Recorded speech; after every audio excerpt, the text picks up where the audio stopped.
사람이 땅 위에 번성하기 시작할 때 그들에게서 딸들이 나니 하나님의 아들들이 사람의 딸들의 아름다움을 보고 자기들이 좋아하는 모든 여자를 아내로 삼는지라. 여호와께서 이르시되 나의 영이 영원히 사람과 함께하지 아니하리니 이는 그들이 육신이 됨이라.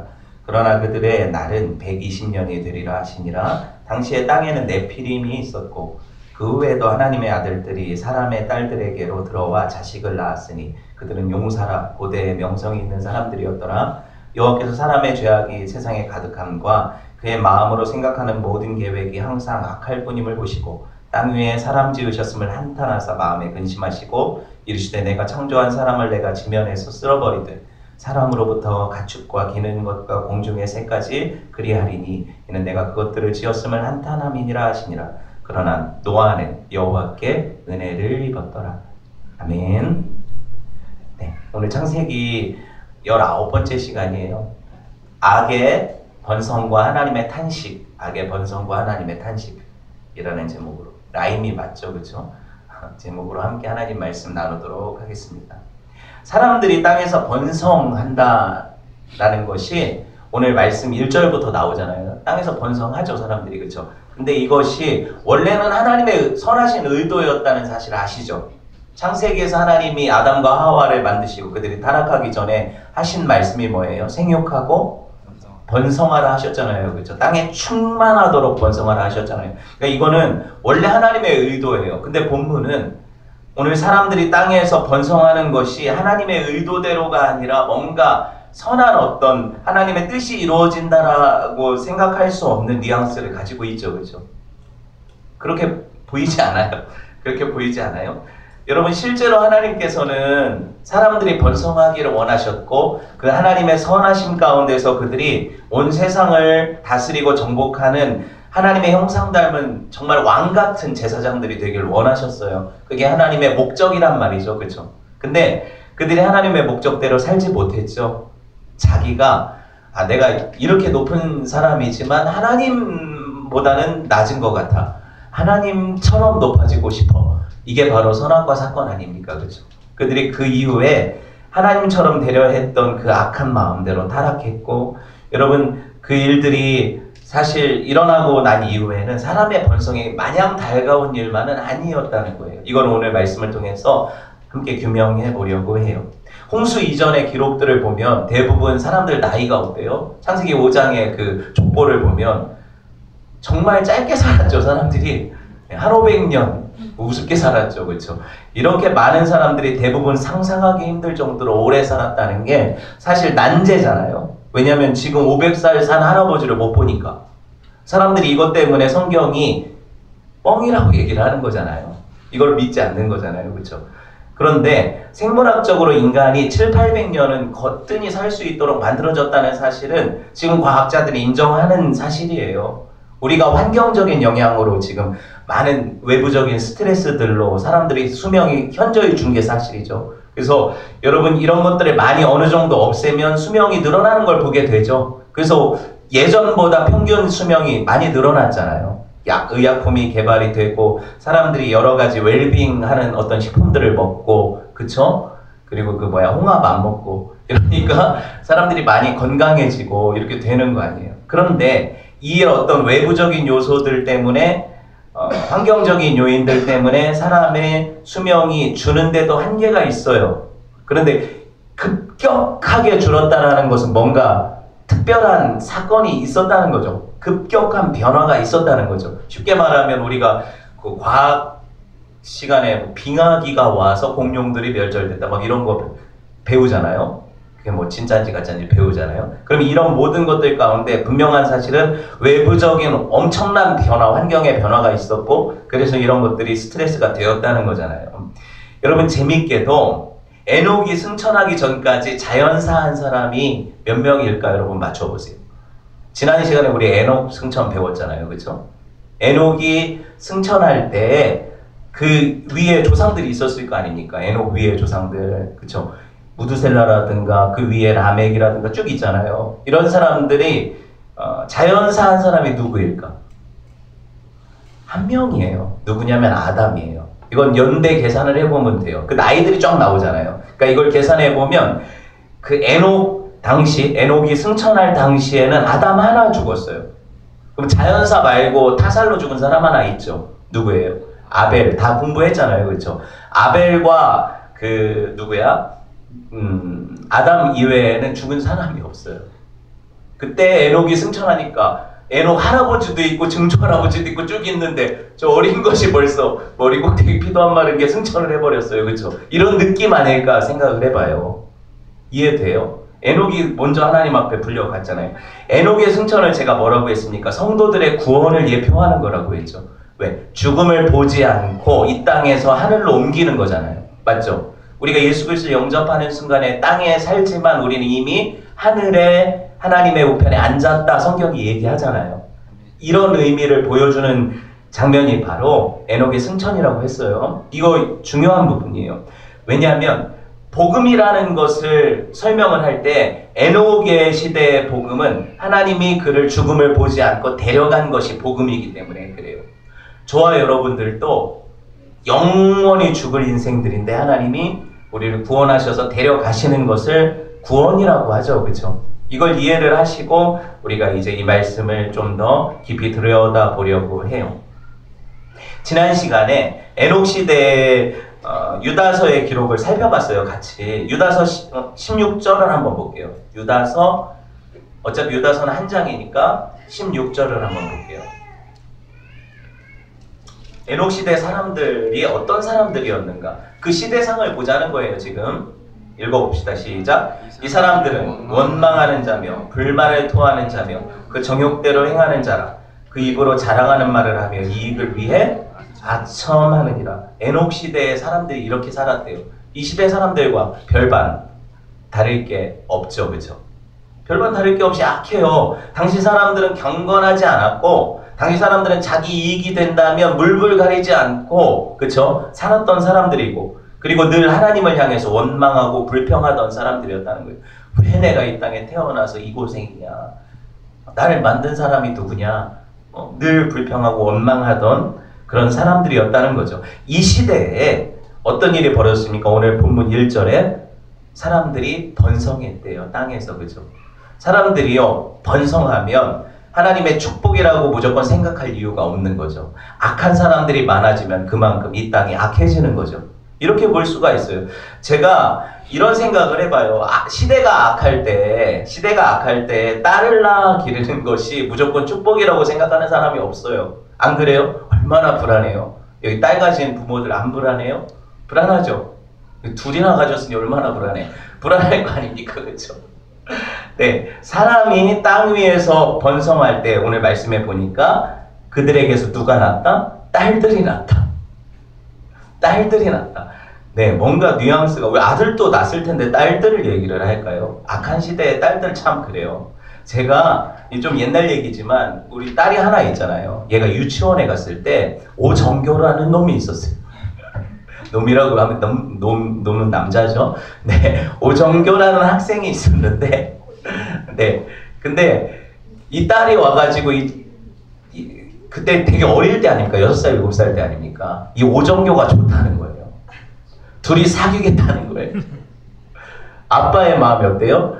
무너지죠. 억장이 무너지죠. 어떤 놈인데 도대체 내 딸이 이렇게 생각이 되는 거 아닙니까? 근데 얼마 후에 그 딸이 와가지고 하는 말, 이 딸이에요. 이 딸이 와가지고 하는 말이 오정교가 딴 여자애랑 친해져가지고 둘이 사귄다는 거예요. 네. 더 화가 났죠. 감히 네가 뭔데 내 딸을. 그쵸? 왜 제가 이런 이야기를 할까요? 약한 시대 가운데 딸 키우는 게 쉽지 않은데 그렇다는 거예요. 여러분 본문 2절 볼게요. 지금 본문의 의도를 제가 조금 더 여러분한테 이해하게 해드리기 위해서 지금 상황 정황을 설명을 하는 거예요. 2절을 볼게요. 하나님의 아들들이 사람의 딸들의 아름다움을 보고 어때요? 자기들이 좋아하는 모든 여자를 아내로 삼는지라. 여러분 하나님이 제정하신 결혼 질서는 일처제죠. 그렇죠? 하나님이 한 여인을 맞아서 아담과 하와를 한 몸이 되게 하셨죠. 맞죠? 그런데 어떻게 해요? 지금 여기 하나님의 아들들이라고 나온 어떤 인물들이겠죠. 이 사람들이 사람의 딸들의 아름다움, 외모를 보고 누가 되었든 자기 아내로 삼았다. 여기서 이 표현이 뭐냐면 모든 여자로 아내를 삼았다. 그러니까 한 남자가 한 여자를 아내로 삼은 게 아니라는 얘기예요. 이런 일들이 자행되었다는 거죠. 왜 이 시대가 악하냐고 얘기하잖아요. 제가 지금 이 말씀을 가지고 근거를 가지고 설명을 드리는 거예요. 그러면 우리가 알아야 될 게 하나님의 아들들은 뭐냐, 그리고 사람의 딸들은 뭐냐, 이거 아닙니까? 그렇죠? 하나님의 아들들에 대한 고대 오래된 해석들이 이거예요. 뭐냐면 하나님의 아들들은 원래 천사들이다. 옛날에 이렇게 해석을 했다는 거예요. 목사님들이 설교단에서. 천사들이고 그 천사들이 사람의 딸들, 그러니까 땅에 사는 사람들과 사랑에 빠져서 애를 낳았다. 그 애들이 거인이다. 이런 식으로 지금 이렇게 해석을 했다는 건데 말이 안 되죠. 왜? 천사는 성경이 뭐라고 해요? 영적 존재라고 하죠. 영적인 존재가 육체가 없죠. 근데 육체를 가진 사람과 통혼이 돼요? 안 돼요? 안 되는 거예요. 후손이 나와요? 안 돼요? 무슨 그리스 로마 신화입니까? 아킬레스를 낳아요? 이런 게 아니잖아요. 그렇죠? 그러니까 아니라는 거예요. 여러분, 천사들이 영적인 존재고 천상적인 존재이니까 그들은 하나님의 아들들이라고 불릴지는 몰라도 지금 이 본문에서 얘기하는 하나님의 아들들은 아닌 거예요. 이해되셨죠? 네, 물어볼 거예요. 이렇게 해서 이 하나님의 아들들은 그럼 뭐냐? 여러분, 제가 창세기 5장을 설교를 해드리면서 아벨 죽음 대신 하나님이 주신 셋이라는 아들이 있었어요. 그렇죠? 그 셋의 후예들이 나타나고 그 후예들 가운데 하나인 에노스 때부터 그들이 하나님의 이름을 불렀더라 말씀 배웠죠. 하나님의 아들들이라고 하면 하나님을 섬기는 하나님의 백성들, 선택받은 택자들을 얘기를 하는 거예요. 구원받은 하나님의 백성들을 얘기를 하는 거예요. 충분히 이해가 되죠. 그러니까 하나님의 아들들은 구원받은 하나님의 사람들이에요. 그런데 여기서 사람의 딸들은 그럼 누굴까요? 가인의 후예들이 있죠. 자기 성을 쌓고 자기 아들의 이름을 내고, 그쵸? 거기서 번성하였던 가인의 후예들이 있어요. 그 가인의 후예들이 낳은 딸들을 얘기를 하죠. 그러면 보세요. 믿는 자와 믿지 않는 자가 통혼하는 것을 하나님이 기뻐하십니까? 기뻐하지 않으십니까? 안 기뻐하시잖아요. 여러분이 이제 그런 게 뭔 상관이 있어? 꼭 이렇게 안 믿는 사람하고는 결혼하면 안 돼? 성경은 안 된다고 얘기를 해요. 제 얘기가 아니고 성경이 뭐라고 해요? 믿지 않는 자와 믿는 자가 어떻게 함께 멍에를 같이 매냐 그러죠. 그리스도와 벨리알이 어떻게 조화되냐, 빛과 어두움이 어떻게 함께 거하냐, 이렇게 얘기하잖아요. 성경이. 그죠? 그러니까 원래 원칙적으로 하나님은 믿는 자들 안에서 경건한 자녀를 낳기를 원하셨다는 거예요. 그러니까 믿는 사람들 안에 결혼을 하나님이 허락하셨다는 거죠. 이렇게 볼 수가 있어요. 그래서 우리가 믿음의 조상 아브라함이 자기 아들 이삭의 신부감, 배필을 찾기 위해서 가나안에 수많은 예쁜 여자들이 있었는데도 불구하고 어디로 보내요? 자기 본토의 고향집에 있는 친척한테 보내서 거기서 리브가를 데려오는 거 아닙니까? 그렇죠? 그 수고를 해가지고. 이 이유가 뭐예요? 경건한 자손을 얻기 위해서라는 거죠. 이거를 조금 더 쉽게 설명해 드리면 이런 거예요. 성경이 이제 성경시대의 말씀이 전파될 때 아직 말씀을 받지 않았던 사람들, 하나님 알지 못했던 사람들은 결혼했을 거 아닙니까? 그렇죠? 내가 믿는 자라 하더라도 믿지 않는 부인이 있을 거 아니에요. 그렇죠? 그리고 내가 믿는 여자라고 하더라도 믿지 않는 남편이 있을 거 아닙니까? 그렇죠? 바울이 이것에 대해서 어떻게 설명을 했어요? 이미 결혼한 사람들은 그리스도 안에서 그들의 구원을 놓고 기도해라 그러죠. 이렇게 서로 결혼했다면 갈리지 마라 그러잖아요. 그렇죠? 이혼하지 말고 둘이 서로를 위해 기도하라고 하죠. 그렇게 얘기를 했어요. 그런데 여러분, 그럼에도 불구하고 무슨 얘기를 했냐면 믿지 않는 남자나 믿지 않는 여자가 믿음의 이 이유를 가지고 당신하고 살 수 없다 그러면 이혼해 줘라 그러죠. 그렇게 얘기를 해요. 성경이. 그렇게 얘기를 했다는 거예요. 여러분이 이제 이거를 충분히 이해를 하시면서 이 말씀을 들어야 돼요. 쉽게 말하면 하나님의 원뜻은 뭐다? 믿는 사람들 안에서의 결혼이라는 거죠. 그렇죠? 이게 하나님의 원뜻이라는 거예요. 사람이 타락해서 그거를 그게 하나님 뜻인지 뭔지 나는 알 바 아니고 난 저 여자가 좋아. 난 저 남자가 좋아. 그러니까 내가 원하는 대로 마음껏 결혼할 거야. 이게 바로 이 악한 시대의 전형이라고 설명을 하잖아요. 성경이 이 얘기하고 있는 거예요. 왜 이게 타락입니까? 하나님의 뜻을 순종하지 않는 사람들이 만연해 있으니까 타락이다. 이렇게 얘기하는 거죠. 뭐 충분히 이해됐을 거라고 생각을 해요. 하나님의 백성들이 분별력을 잃어버리면 외모만 쫓죠. 여러분 사무엘이라는 그 하나님의 사람도 다윗이라는 하나님의 택하신 왕을 이렇게 기름 부으러 갔을 때 사실 이새의 아들들 7명이 지나가니까 첫째 엘리압이 너무 잘생기고 멋있어 보였잖아요. 그러니까 이 사람이 하나님이 택하신 왕이다. 사울 차기 지도자로 이 사람을 택하셨을 거다 하고 기름 부으려고 하잖아요. 사람이 뭐에 약하다는 걸 외모에 약하다는 거죠. 그리고 경건한 사람들도 외모에 속아 넘어갈 수가 있다는 거죠. 맞아요? 그러니까 머리 안 깎아도 돼요. 네, 그렇게 생각해 볼 수 있다는 거예요. 그런데 여러분 하나님이 그때 사무엘에게 하신 말씀이 뭐예요? 나는 중심을 본다 그러죠. 너희는 외모를 보거니와 나는 중심을 보느니라 그러잖아요. 그 마음 중심을 본다고 얘기를 하잖아요. 여러분 오늘 말씀이 이렇게 생각해 볼 수가 있어요.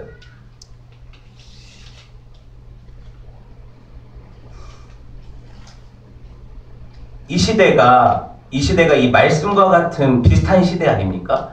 내가 결혼해서 아내가 있어요. 아내가 있는데 애인이 없는 것이 부끄럽대요. 아내가 있는데 애인이 없는 게 부끄럽대. 이게 말이 돼요? 그쵸? 여러분 말이 되는 것 같은데 말이 안 되잖아요. 요즘 대학가에서 방 구할 돈이 없다고 계약 동거를 해요. 이해돼요? 이해되는 표정으로 앉아있으면 안 된다는 거예요. 아니라는 거죠. 예, 같이 방 쓰는데 남녀가 같이 방을 쓰면 어떻게 되는 거예요? 가능해요? 손만 잡고 자는 게 가능해요?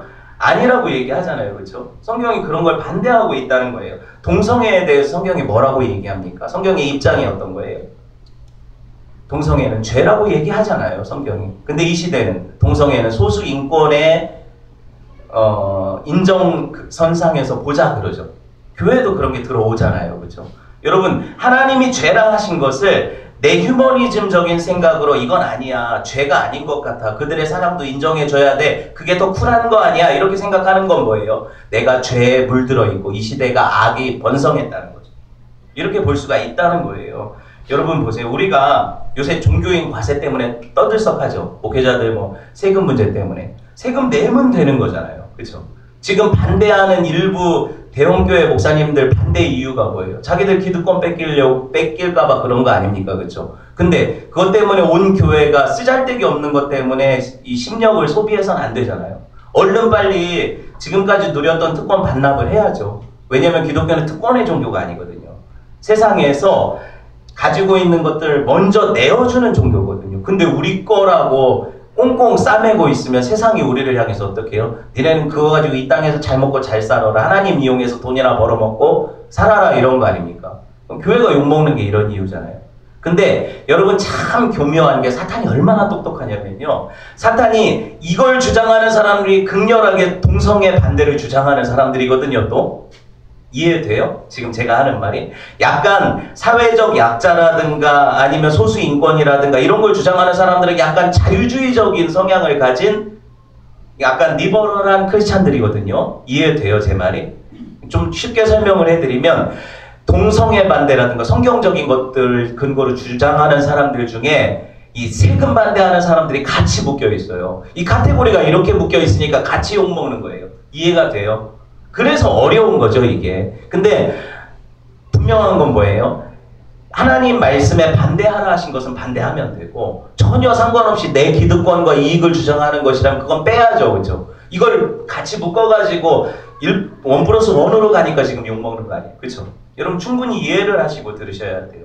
우리 교회 입장은 뭐냐? 세금 내라면 내야죠. 우리는 오히려 환급받을 게 더 많죠. 네, 어찌되었든 그건 해야 되는 거예요. 그러니까 여러분들도 좀 그런 부분들을 생각을 했으면 좋겠고요. 중요한 건 이거예요. 우리는 하나님 말씀이 하라 하시는 대로 하는 사람들이고 하지 말라는 것을 분명히 하지 않는 사람들이에요. 이것만 기억하시면 이게 되게 쉽거든요. 근데 모든 게 어렵게 생각을 해요. 왜냐하면 이게 욕심 때문에 그렇거든요. 사람 욕심이 개입이 되면 한이 없어요. 이만큼은 나도 내줘야 이걸 얻죠. 이 정도를. 이거 거래 아닙니까? 그렇죠? 하나님 말씀은 거래가 없어요. 아시겠죠? 충분히 이거를 가지고 생각을 하셨으면 좋겠고요. 예나 지금이나 하나님의 아들들이 사람의 딸들을 좋아하는데 외모를 보고 좋아한다. 이 말씀이 이 시대에도 동일한 말씀 아니에요. 그렇죠? 동일한 말씀이에요. 전에 제가 그 여자가 안 예뻐서 좋은 이유라는 글을 본 적이 있어요. 잘 들어보세요. 이게 영화의 한 장면을 캡처한 거거든요. 여자가 안 예뻐서 좋은 이유. 영화의 한 장면에 이런 이야기가 나와요. 한 여자가 자기 여자친구한테 이런 말을 하는 거예요. 베티라는 여자친구한테. 있잖아, 베티야. 너는 정말 운이 좋은 것 같아. 왜냐하면 어떤 사람이 어떤 남자가 만약에 너를 좋아한다면 그건 진짜 사랑일 거야. 진짜 사랑일 거야. 나는 내가 예뻐서 나를 좋아하는지 아니면 나를 진짜 있는 그대로 사랑하는 사람인지 그걸 모르겠어. 내가 너무 예뻐서. 재수없죠, 그렇죠?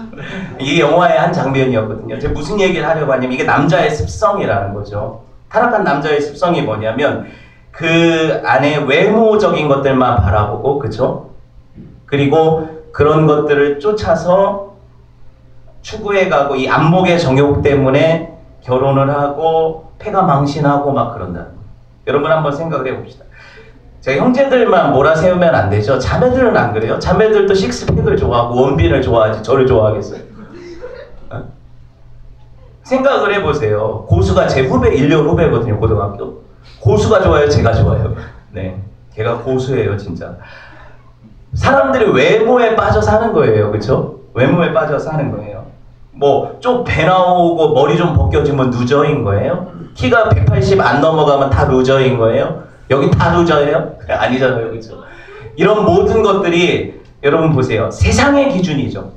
제가 얘기하려는 의도를 잘 보셔야 돼요. 하나님의 기준이냐고요? 아니잖아요. 성경적인 기준이냐고요? 아니잖아요. 그죠? 근데 우리는 똑같이 세상 사람들이 판단하는 기준을 가지고 판단하죠. 그럼 내가 잘못된 거예요? 하나님이 잘못된 거예요? 내가 잘못된 게 맞죠. 이걸 여러분 인정하셔야 돼요. 우리가 잘못된 거예요. 하나님이 잘못되신 게 아니에요. 여러분 이 외모지상주의, 웹툰도 있던데 전 안 봤지만 이 외모지상주의가 우리나라를 아주 성형공화국으로 만들었잖아요. 진짜 강남의 성형외과들은 떼돈을 벌어요. 세계에서 몰려들어서 성형하러 여행을 오잖아요. 우리나라로. 대단한 기술력 같아요. 사람을 아예 만들어요. 창조를 해요. 그 렛미인같이 그런 사람들이 우리나라에 참 많대요. 원래 성형외과, 성형의술이 왜 발달했습니까? 전쟁이나 아니면은 어떤 불의의 사고를 통해서 흉터나 아니면 이런 사고들을 당한 사람들의 외형을 재생하는, 덴트하는 그런 목적을 가지고 이게 그 의술이 발달한 거거든요. 근데 이 시대에는 멀쩡한 사람들이 자기를 뜯어 고치죠. 그쵸? 그거 죄라고 얘기할 수 있어요. 근데 저는 이렇게까지 생각하지는 않아요.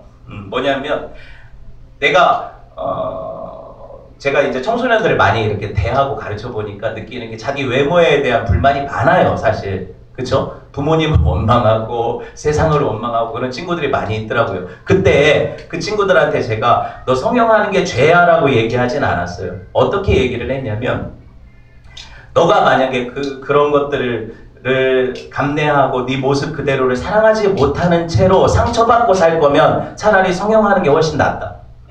그래서 네가 네 자존감이 회복된다면 그게 낫겠다. 그렇게 제가 상담을 해줬었거든요. 네, 제가 왜 이 이야기를 하냐면 하나님이 우리를 어떻게 보시느냐에 대한 근원적인 질문을 하지 않고 살아요, 우리가.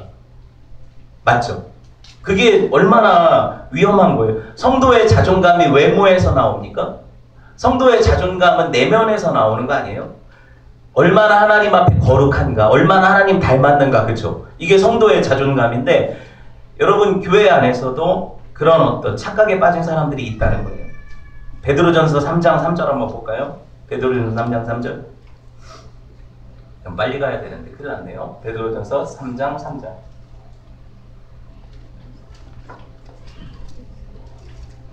읽어봅시다. 시작. 너희 단장은 머리를 꾸미고 금을 차고 아름다운 옷을 입는 외모로 하지 말고 오직 마음에 숨은 사람을 온유하고 안정한 심령에 썩지 아니할 것으로 하라. 이는 하나님 앞에 갇힌 것이라. 네. 세상 사람들도 다 하는 외모 꾸미는 거 우리도 뭐 하지 말라는 건 아니고요. 이거를 내 일생의 목적으로 삼아서 안 돼요. 아시겠죠? 우리의 목적은 뭐냐면 내 내면이 하나님 앞에 거룩해지고 있는가, 이게 목적이어야 돼요. 성도의 목적이어야 해요. 그렇죠? 내가 거울을 하루에 10분 본다면 성경을 10분 보는지를 한번 확인을 하시고 보세요. 얼마나 중요한 얘기입니까? 그렇죠? 그게 중요한 얘기라는 거예요. 여러분, 제가 결혼을 해봤으니까 이런 얘기를 하잖아요. 외모는요 1년 2년 가는 게 아니에요. 잠깐이죠, 그렇죠? 근데 성품은 평생 가는 거예요. 성품은 평생 가는 거예요. 결혼 생활에서 제가 아내랑 싸울 때 넌 왜 이렇게 생겼냐 하고 싸운 적이 없어요. 아내도 저한테 넌 이렇게 배가 나왔냐 이렇게 욕한 적이 없어요. 문제는 뭐예요? 성격이 개떡 같으니까 싸울 때가 있는 거죠. 뭐가 문제인지 아시겠어요? 뭐가 문제인지 아시겠어요? 진짜 중요한 것은 하나님 앞에 내가 내면을 갖고 오는 게 이게 성도예요. 그러니까 여러분 제가 오늘 본문으로 돌아와서 하나님의 아들들이 이 핵심을 놓쳐버리니까 뭐예요? 세상 사람들과 똑같이 외모를 쫓아서 여자들을 맞이하고 아내로 맞이하고 이렇게 살았다는 거잖아요. 그렇죠? 성경이 이 얘기를 하고 이 시대를 향해서 하나님이 홍수로 쓸어버릴 만큼 악한 세대라고 하잖아요. 그럼 우리 시대는 어떻습니까? 하나님이 무지개 약속으로 홍수를 안 보내시겠다고 하니까 지금 우리가 사는 거지. 그 시대보다 우리가 안 악하다고 볼 수 있냐고요? 아니잖아요. 그렇죠? 그렇죠? 우리 시대가 더 악하다고 봐요. 저는.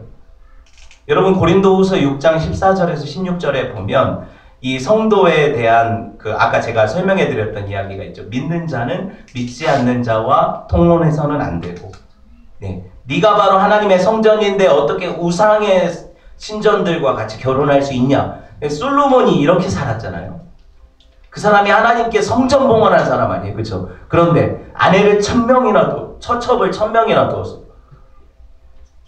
3년이 지나야 아내 얼굴 하나를 보는 거죠. 하루에 얼굴 한번 보려면, 그렇죠? 말이 돼요 이게?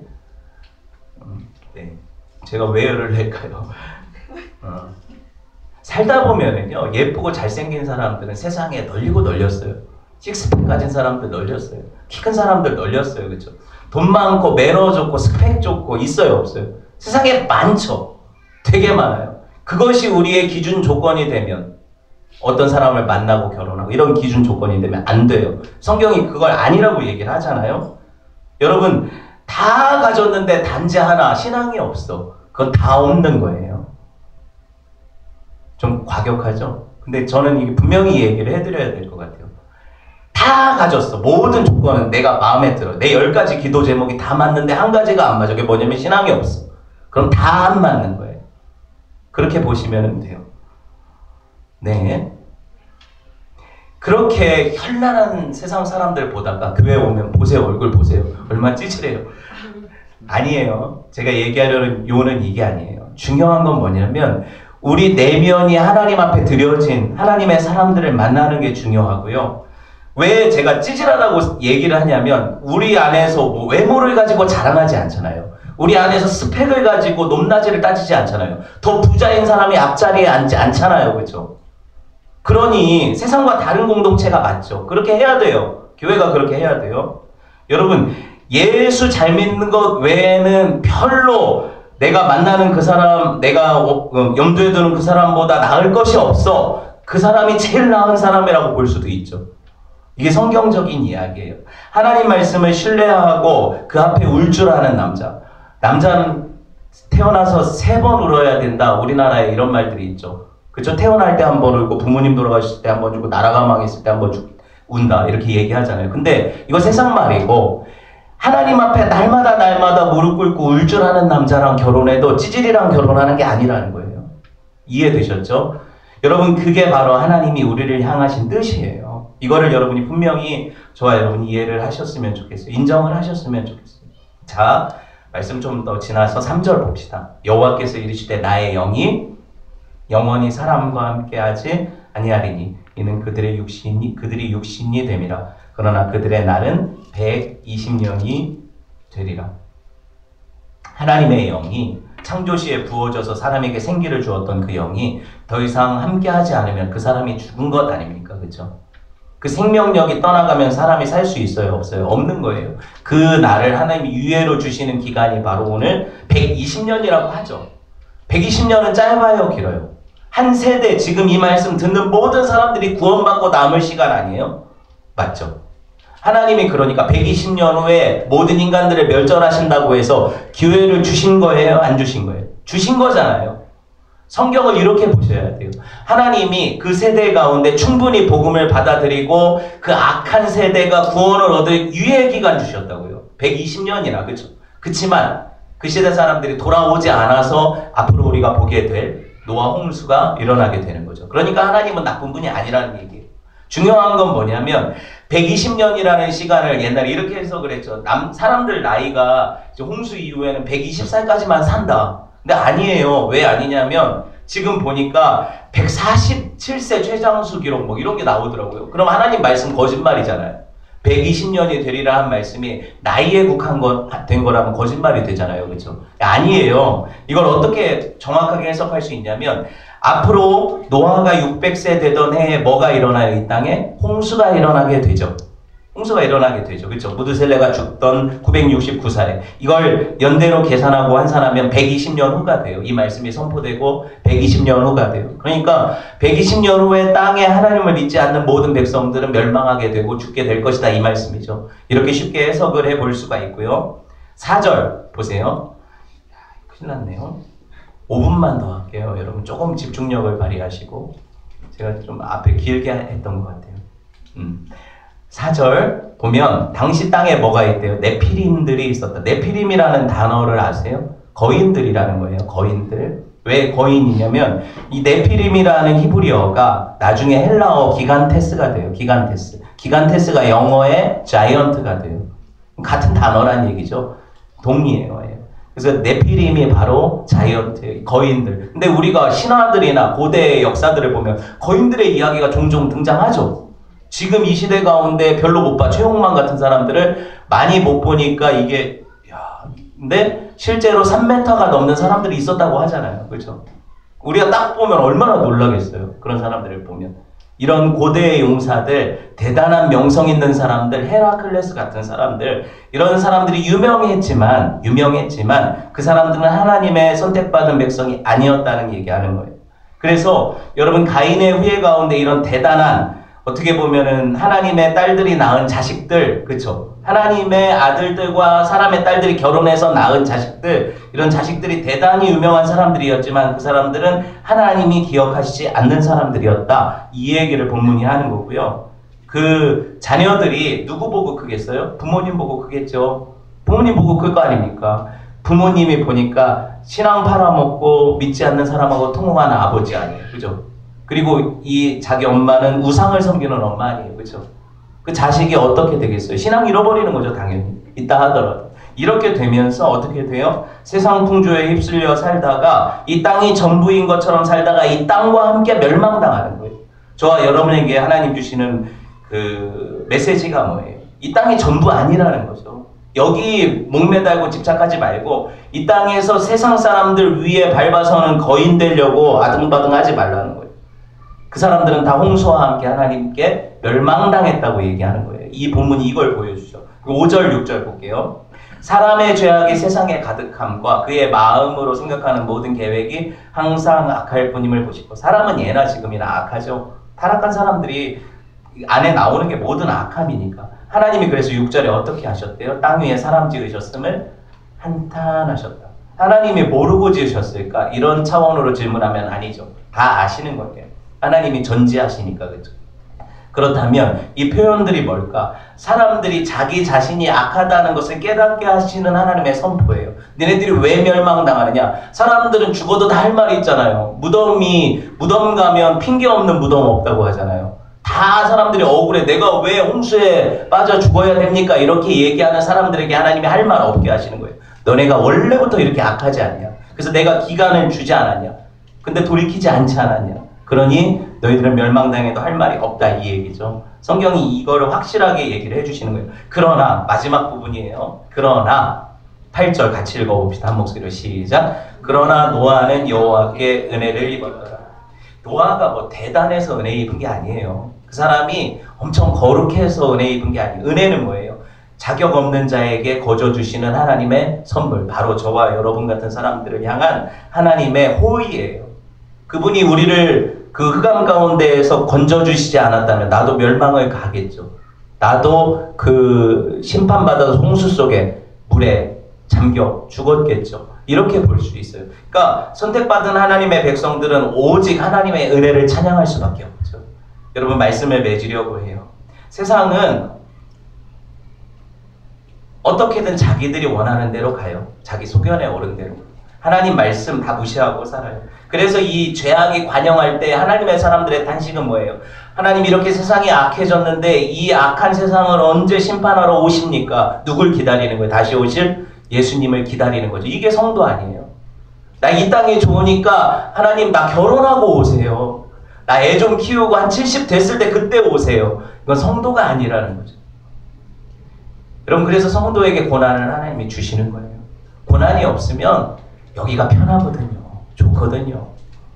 그렇지만 고난이 오면 빨리 이 고난의 시간들을 끝내고 싶거든요. 이게 사람이잖아요. 그렇죠? 하나님이 그래서 믿는 자들에게 고난 주시는 거예요. 그렇게 믿음을 통해서 하나님의 말씀 붙잡고 그래도 나는 하나님의 은혜를 입고 살았구나 이걸 인식하고 살아가는 저와 여러분 되었으면 좋겠습니다. 네, 함께 말씀 나누었는데요.